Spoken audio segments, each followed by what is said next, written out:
guys, what's up? Jump in here, and today I'm back on some Dark Souls with my battle mage. To start this episode off, I actually decided I want to fight Gwendolyn. So the first thing we actually need to do is kill the illusion. So let's go ahead and do that. Hey, what's up?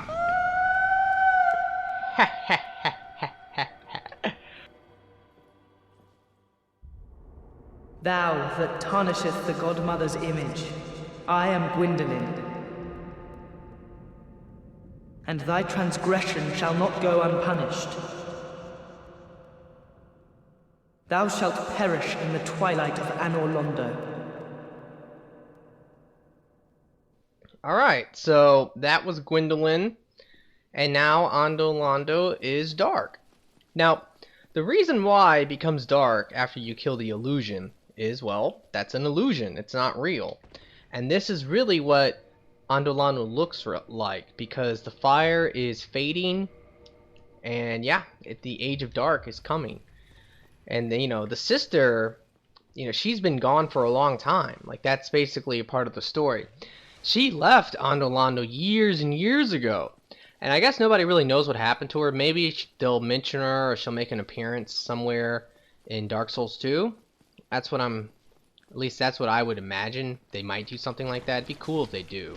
Watch out for these guys, because they are dicks. Ah, yeah! That's what I'm talking about. Anyway, yeah, so the illusion is not real. The tits are a lie. That's what Epic Name Bro said, and I thought that was hilarious. So, anyway, now, Gwendolyn is interesting. And I've talked about this before, and I think this is probably the coolest thing when it comes to the lore, is Gwendolyn. It's just kind of a badass. Basically, he is manipulating the player. Here's the Firekeeper. So it was you.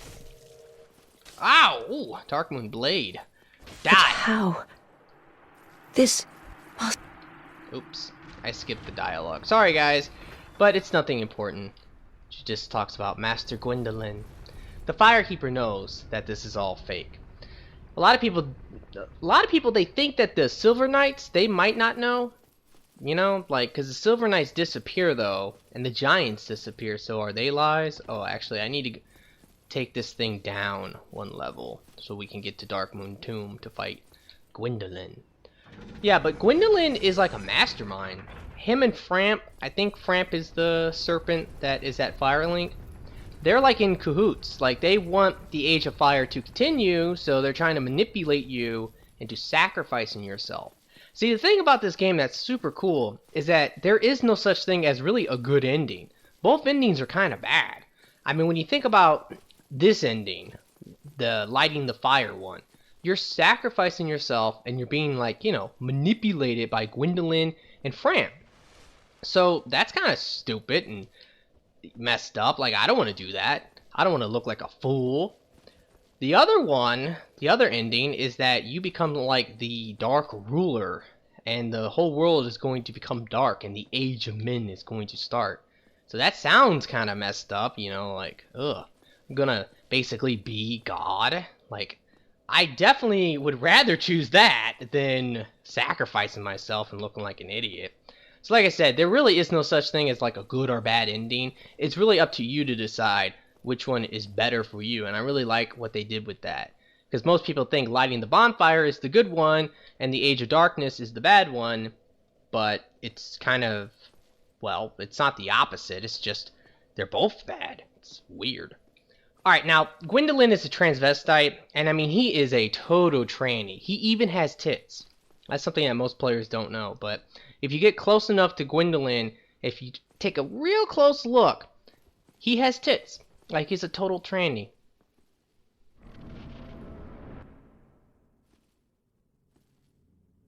Heretic.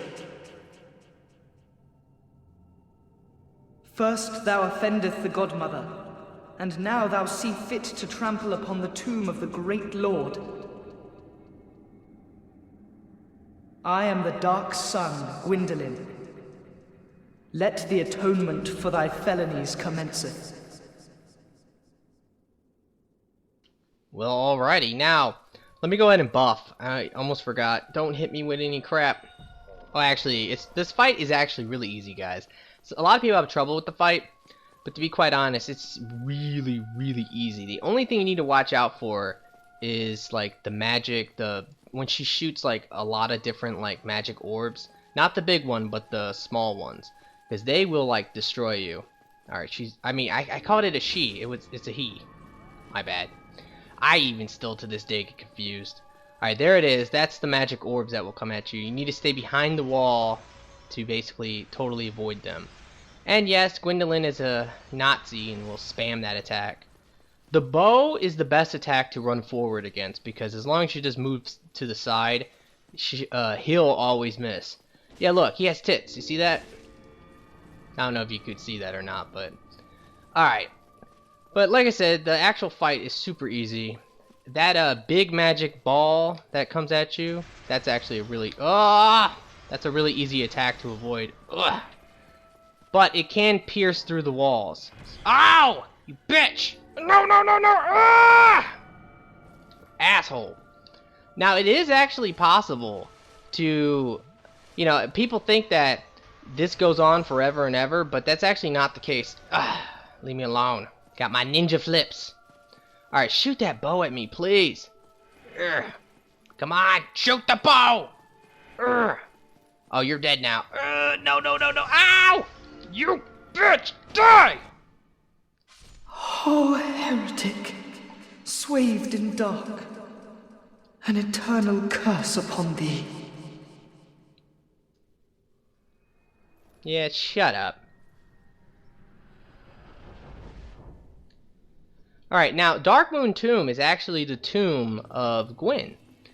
I don't know if his body's here, because Gwyn is at the kin of the First Flame, because he went there to sacrifice himself, to try to extend the Age of Fire. You know, like, basically all the gods, they're just freaking out, because the Age of Fire is coming to an end, and they don't want it to end. Like, the Witch of Isolus, she tried to light a new fire, and by doing that, the fire consumed her and her daughters, and that's why all the Daughters of Chaos look fucked up. It also created pyromancy and demons. So demons came because of what the Witch of Isolus did. Alright, now, this is how you can get Sunlight Blade. Sunlight Blade is amazing. Darkmoon Blade is a lot better, especially if you can level up the Covenant. You can also get the Brass Armor, which is a really cool looking armor. I don't think it's all that great for the weight. Like, to be honest, like, if the Elite Knight and the Knight Armor is actually, I think, a little bit better. But you can level up that armor with Twinkling Titanite, and it looks really cool, especially the chest piece. Alright, so let's go ahead and Homeward Boner out of here.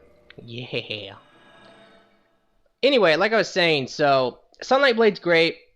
The only problem, though, is that if you're trying to make, like, a Faith buff build, I don't know, it kind of can be a bitch, because I would say you definitely want Sunlight Blade, and you might want 2 castings of Sunlight Blade. Now, to make Darkmoon Blade, like, amazing, if you can actually level up the Covenant to +3, it becomes so much more overpowered than it already is. So keep that in mind. The problem, though, is that if you kill Gwendolyn, you're kicked out of the Covenant. At least I think you are. And if that happens, then you have to start all over. You have to level it totally back up. So once you are good with your buff build, you're like, alright, I got 2 castings of Sunlight Blade. Now it's time to level up the Covenant. And of course, you could search for Worlds of the Guilty with the Blue Eye Orb. That is something you could do to get the Souvenirs of Reprisal. But honestly, your best method is to actually just farm the birds, the crowmen in the Painted World. They have something to do with Velka. And it's weird because Velka is like, that's a female god. At least they refer to Velka as a she. And Velka, like, I know that there's a lot to do with birds and crows, and some people believe that the giant bird in the beginning is Velka. Or at least it has definitely something to do with Velka. But it could be Velka herself. And what's interesting, guys, there's a new trailer for Dark Souls 2, by the way. It's called Curse, which I think that's what Dark Souls 2 is going to be all about, is the curse of the undead. But anyway, if you look at the trailer, you can see the bird in the trailer. So the second I seen that, I was like, oh, the bird's coming back. So more than likely, that's going to have something to do with well, Velka. Alright, so right here, I don't know if I showed this, but you can get the S-Talk, which is a really good sword. You can actually get it the second you start the game, so keep that in mind. You can get some curses right here. Already got them though. Alright, let's do this. This is the dreaded New Londo Ruins. Oh man. This place is a nightmare, especially for new players. The first time you have to run through this area, it's a total bitch. Alright, but you need to curse yourself if you want to damage the ghost. You can run past them, it is possible, but it is also very hard.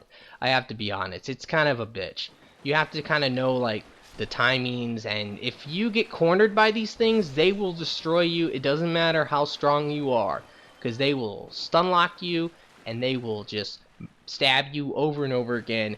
And it's kind of weird because I don't know, I think all the ghosts are like females, which is kind of weird, because the ghost here, the reason why there's ghosts is because this entire place was flooded. It was flooded because of the Dark Wraith. The Dark Wraith was considered to be such a threat that the Sealers, and you actually will meet one here, the Sealers decided to sacrifice the city in order to stop the Dark Wraith. Although, you know, once you drain the water, the Dark Wraiths are still down there, so I don't know what good that did. I hate doing this. It can be really trolly. The camera angle can get you killed. And there's going to be some ghost. Be extra careful killing the ghost. Now here's the part that will troll you. Your camera, look at that, see? I didn't do that on purpose. That was my camera just moving on its own. So if you're like walking forward, your camera can like turn to the side and you might walk right off the ledge. Ugh. It's kind of a dumb death too, because you're telling me I can't swim. I mean, for real, the water's right there. It's not like I'm falling, you know, fucking 100 feet into the water or something. The water's right there by the ledge, so it's like, ah, oh, instant death, yeah. Oh, totally missed. Ow. Alright, so let's go ahead and keep going on through here. There's gonna be some more ghosts. Watch out for the hugs. You know, you might think, oh, they're trying to hug me. Sweet, yay. No, it is not sweet. It is horrible. I hate these damn things. The worst part about the ghost is that they can go through the walls and stuff, and sometimes they can get into like positions where it's just so hard to hit them. It's freaking horrible. Alright, so it's gonna be a ghost right here waiting to ambush you. Get the parrying dagger. I don't really like that dagger all that much. I would say just use a shield that has a parry animation. Alright, die. Now here's something that's really fucking creepy. Some of the ghosts are stronger than the other ones. Alright? And this is kind of a secret. So even if you guys have played Dark Souls, you might not have known this. Let me find my binoculars. Alright, look at that. I don't know if you can see it, but the ghost is actually holding a baby. Creepy. I mean, yeah, they have babies that they're holding. And there's only a couple of them. They do like the scream. Here, you'll see. I'm gonna get a little closer. See, we can see. Yeah, see, she's holding a baby in her arms. And the oh shit! Ah! Ow! Okay. Anyway, the baby can attack you too, by the way, which is even funnier. Alright, I need to be extra careful that my curse doesn't wear off. You can tell because if you look at the body, you see like I'm like kind of glowing. That's the curse being on me right now. Also, another way to tell, if you have like an item slot selected, like I have green blossoms, I can't use them because my body is already buffed. There's two types of buffs that you can do. You can do body buffs, and you can do, and that kind of sounds funny, body buff. Anyway, but yeah, you can do like body buffs, and you can do weapon buffs. So you can combine them and do like, you know, green blossom and a charcoal or dark moon blade or something like that. But you can't do like power within and a green blossom. It's not possible. And you can't do like dark moon blade and charcoal. Ow. Now there's a really rare weapon you can get from the ghost. It's called the ghost blade. I've never ever got it before. You know, I've never farmed for it, but I've, you know, just never really desired the weapon. But I've never got it randomly either. There's another one of the baby ghost things. Yeah, but the baby ghost can shoot lightning. like out of its eyes or something, and it's really creepy. Alright, so I think that's all the ghosts. Now we can climb up. At this point, we don't really have to fight any more ghosts. We can run past the rest of all the ghosts. There's some more items in this area, but I would say ignore most of the items. There's only one item that you should definitely pick up, which is the composition bow.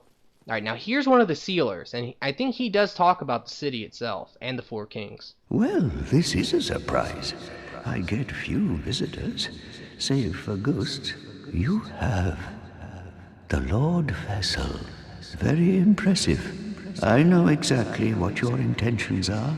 You seek the Four Kings, whom I guard over. This is the key to the seal. Alright, so we get the key to the seal. One thing about this is that you can come down here because he won't give it to you unless you have the Lord Vessel. But if you come down here and you kill him, you can still get the key. So keep that in mind. And it's kind of important because this is where you will get the very large ember to make weapons plus 15. So if that's something you want to do earlier in the game, just come down here, kill them, and then get the very large ember, get your weapons to plus 15. And you can farm Titanite chunks in this area, which is like amazing. The Four Kings slumber in the deepest chamber of the ruins. Use this key to break the seal and open the floodgates. Oh, and do not forget, the dark wraiths reside in a dark void called the Abyss. But the Abyss is no place for ordinary mortals. Although, long ago, the knight Artorias traversed the Abyss. If you can find him and learn from him, the Abyss may prove surmountable. Alright, so I'm going to talk to him again. Hello there. What is it? The key to the seal is now in your hands. I will help you in any way possible. Alright, so you can actually have your curse broken. And I talked about this before, but I'm pretty sure this was one of the only ways to actually get curses lifted in the early parts of the game. Like if you were cursed by one of the frogs. You know, imagine having to run past all the ghosts to get to this guy to get rid of the curse. And imagine doing that with half health. It was just horrible. Now you can just buy the purging stones from the undead merchant female. But I'm pretty sure when the game first came out, you couldn't do that. Alright, you can also buy some of these curses from the guy. You don't really need to do this though, because to be quite honest, there's the enemies, like the ghosts, they drop them all the time. As long as you have like 10 humanities, they should at least drop a couple for you. And you can also buy Resist Curse, which is kind of useless. I never use it, but I'm going to buy it anyway. Now let's talk to him. New Londo was sacrificed to contain the Dark Wraiths. Mark my words, the Dark Wraiths are the enemies of man and any living thing that has a soul. They were never meant to roam again. I never understood what he meant by roam again. Maybe it's because if I unflood the city, they will roam again. Maybe that's what he means. Maybe they were... I don't know. I really don't know the lore too much behind the Dark Wraiths, like how exactly they came about. Because, he says that they're the enemies of man and basically everyone. The enemies of gods and man. So, that's something to consider. And this whole place, New Londo, was actually just like a city of people, like actual humans. And the Four Kings were the Four Kings of this place. So, keep that in mind. Alright, anyway, let's come up here. This is where you can get the bow. It's probably the best bow in the game, to be quite honest, because basically, it's the best bow for PvP. There's another bow that's really good. It's the Black Bow of Ferris. It's great for, like, PvE. For PvP, though, it's not so good because it's not as fast. Like, that thing about the composition bow is that you can draw it back and shoot it like really quickly. So in a PvP, that's what you want. Alright, let's go ahead and push this, and that will open this door right here and open up a shortcut for us.